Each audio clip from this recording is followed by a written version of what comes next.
Welcome to Golden Mastermind Seminars Radio with your host, Jeffrey Combs.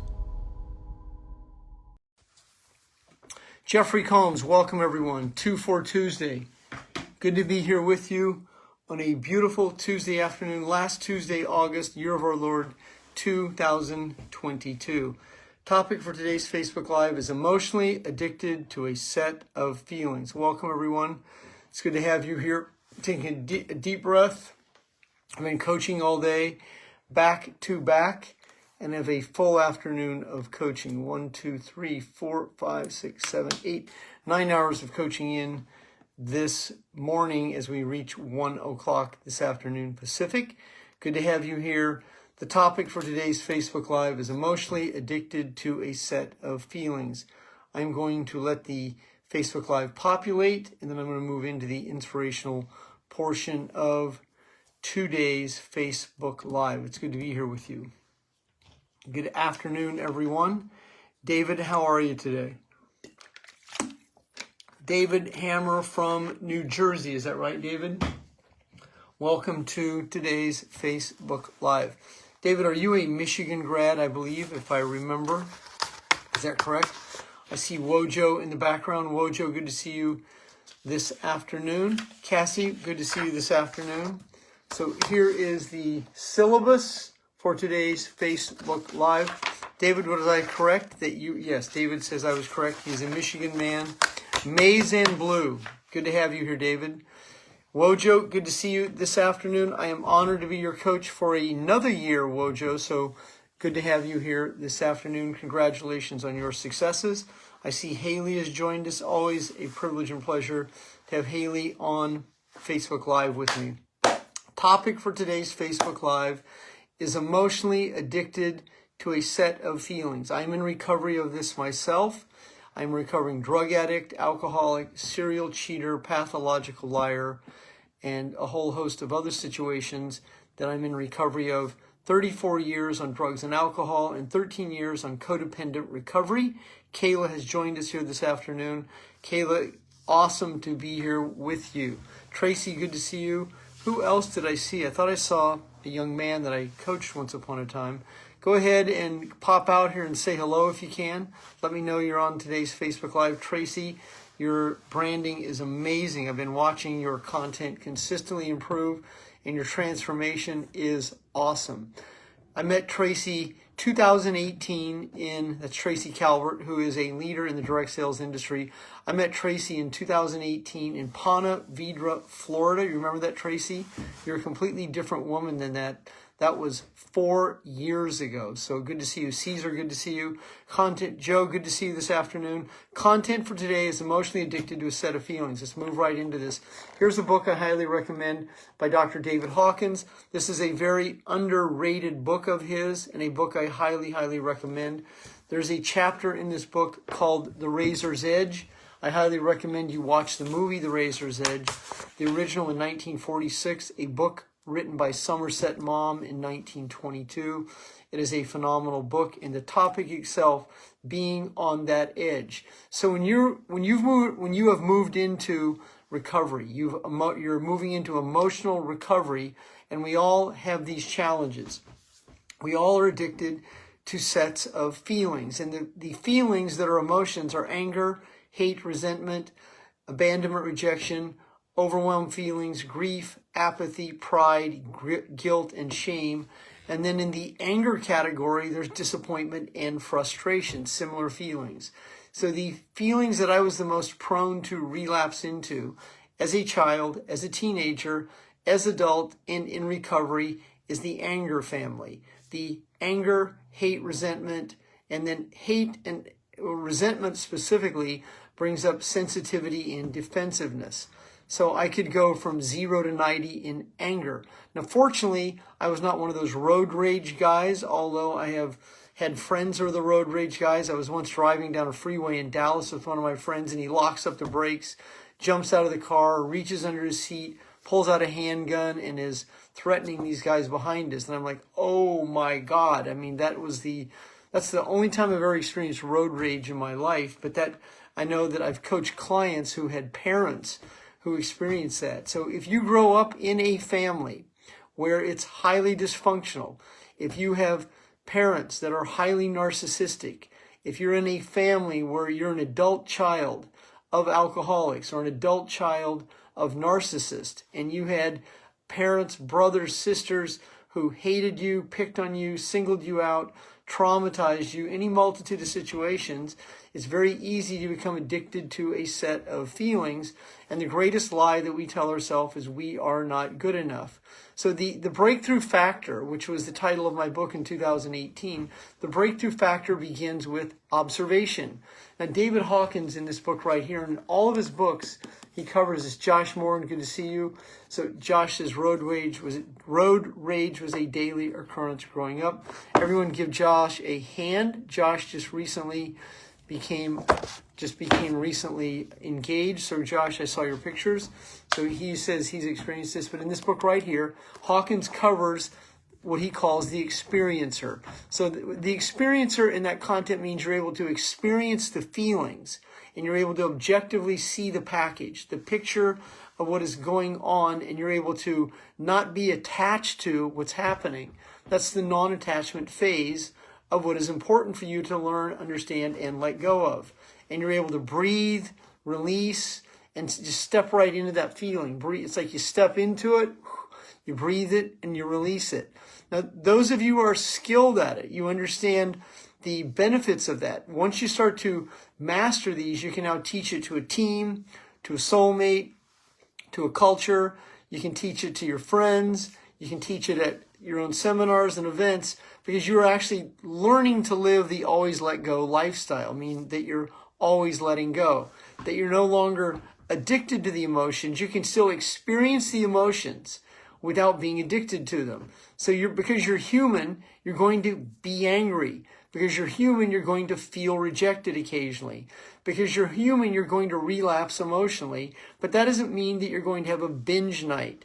That doesn't mean that you're going to get drunk. That doesn't mean that you're going to get into a major conflict with your significant other. Because as you are letting go of the feelings that you're addicted to, once again, the emotions are anger, hate, resentment, guilt, shame, abandonment, rejection, overwhelmed feelings, grief, apathy, and pride. Those are the main emotions that we become emotionally addicted to. And these leads to our anxiety, our fears, our doubt, and then we live in disbelief. We criticize ourselves. We're not good enough. We avoid and we procrastinate.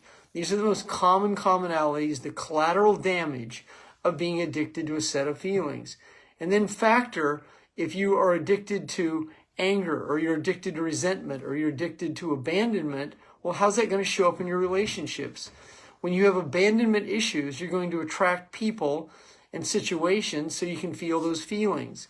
Or you actually attract a great client, or you attract a potential suitor, a soulmate, a boyfriend, a girlfriend, or you attract that, and your feelings of not being good enough start to come up into your upper body, and now you're in fight or flight, you're in brain fog, and now you're telling yourself a story, and you actually sabotage the opportunity to have this connection while continuing to attract the same situation to fulfill feelings. All of us have degrees of brain fog where we've been traumatized, we hold on to it, we hold on to feelings, but there are a few people who are able to, it's not get over to get by it, there are a few people who master the skill of letting go. These are people who will tend to join 12-step programs, they'll have a coach, they'll have a therapist, they'll have a mentor, they'll be a leader, they'll be part of a group, a culture, they'll go to seminars, workshops, and read books. And this book right here is a very underrated book by David Hawkins. James Pryor, this book has your name on it. I highly recommend that any of you who have coached with me for a number of years, that you also add that book to your David Hawkins collection. It has valuable, valuable content. I wrote a post today and showed a picture of my wife praying. Well, in the power of word and the power of prayer, which is it's affirming, so that's also a component of letting go. What's important, though, in addressing an emotional feeling is learning how to let go of those feelings so that you're not in the this always happens to me routine. I can't believe this, and this always happens to me.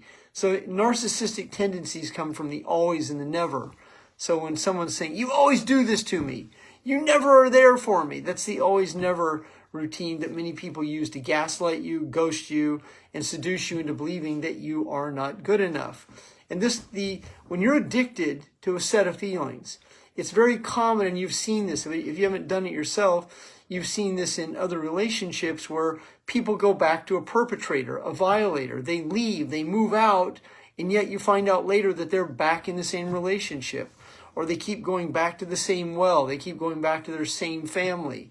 Or the family won't let them leave, and then the family follows them. They move to Phoenix, Arizona, and then all of a sudden, you'll see one day on Facebook or social media, the whole family's around them again. They're not able to have clearly defined boundaries. They're not able to let go of their codependent tendencies that they hold on to. And then they stay in relationships primarily out of these two emotions. Emotion 1 is guilt, and emotion 2 is resentment.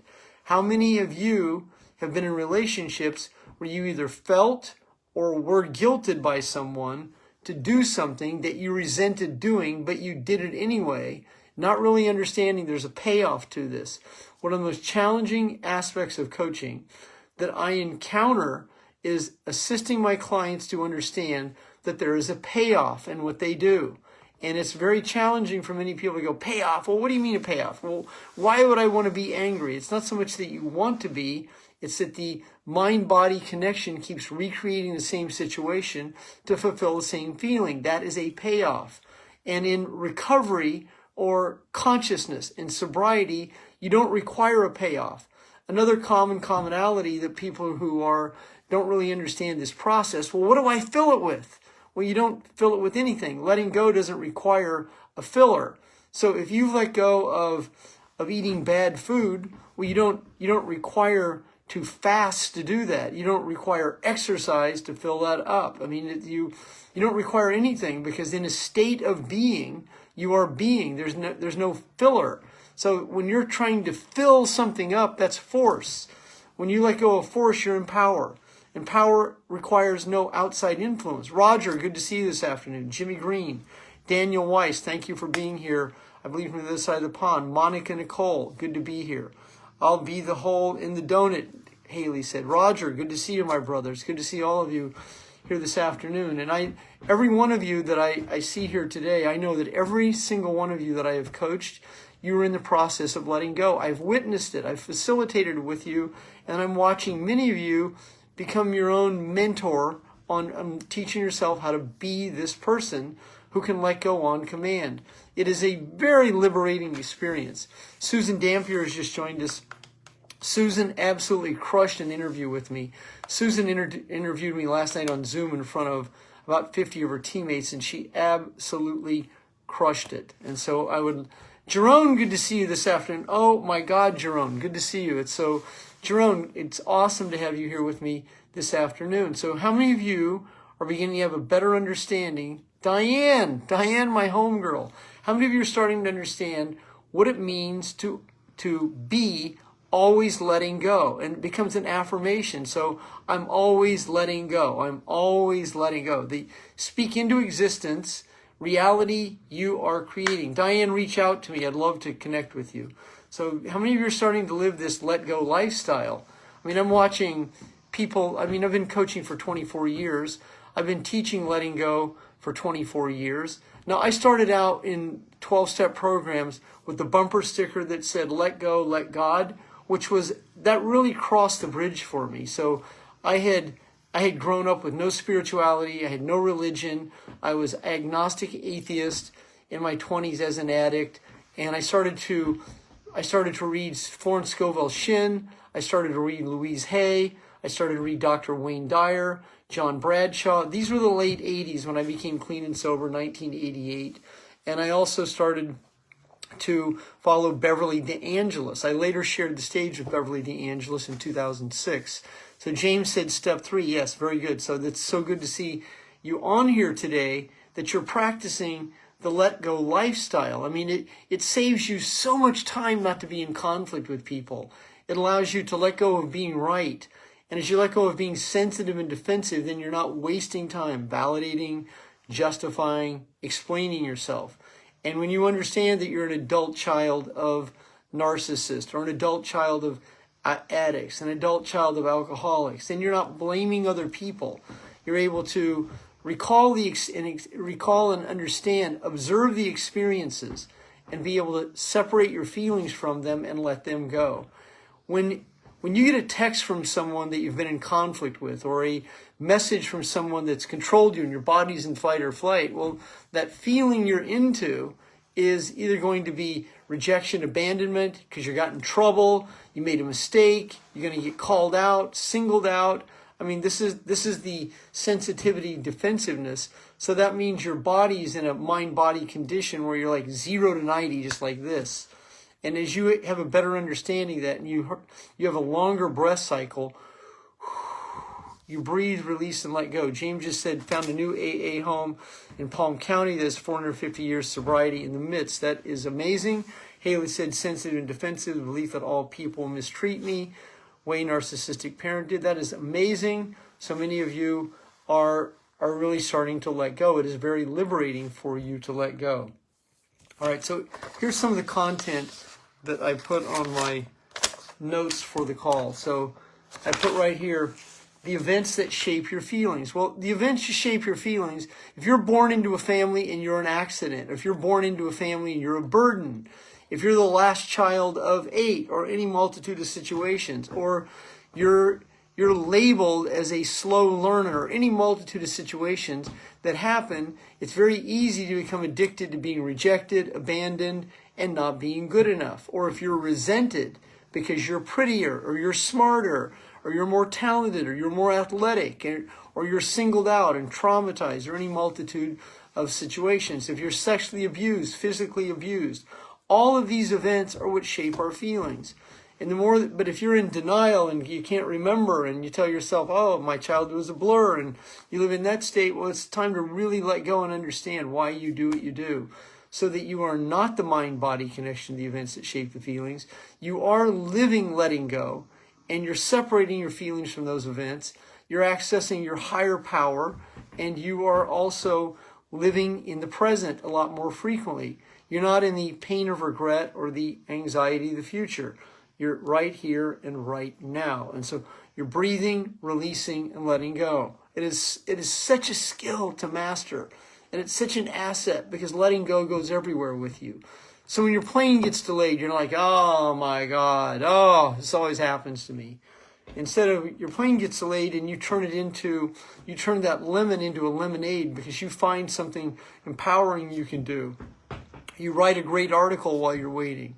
You meet someone at the airport. You empower yourself. You read a book. You buy a new book. You bump into someone. You find a book in the bookstore. You make the best of the situation. You give a great tip to the waiter or waitresses. You create a contact rather than creating conflict. And that's what so many people do, is they live in the problem. They don't live in the solution. And the more that you begin to live in the solution, then you will spend less time focusing on the world's problems. As you know, what is going on in the world is head swiveling. And in the next 3 months, don't expect it to get any better. It's going to be more challenging. And with the November elections, then the election in 2024, the full court press is on. It's your responsibility to be and stay in a relaxed body. Do your best to adapt and adjust to whatever's dished to us.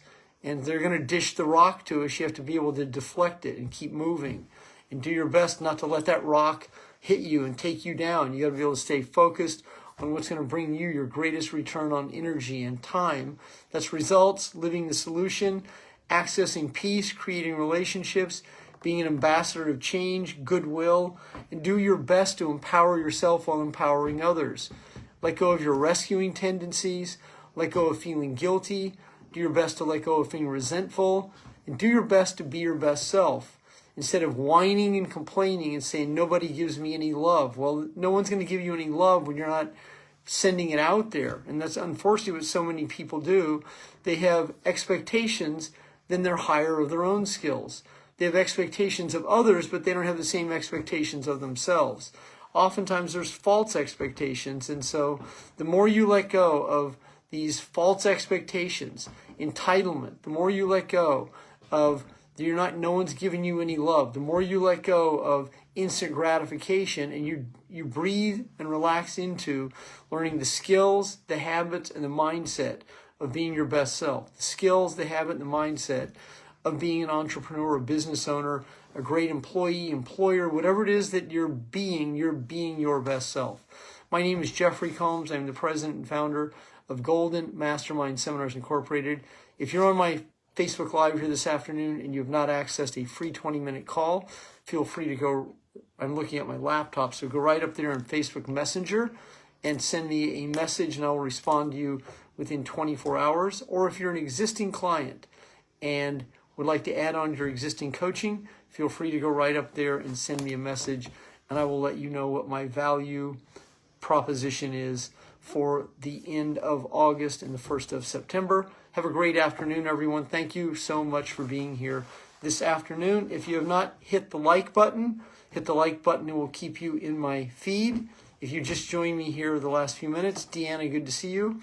I'm going to hit the record button, and the entire Facebook Live will be available for replay in about 30 seconds. Have a great afternoon, everyone.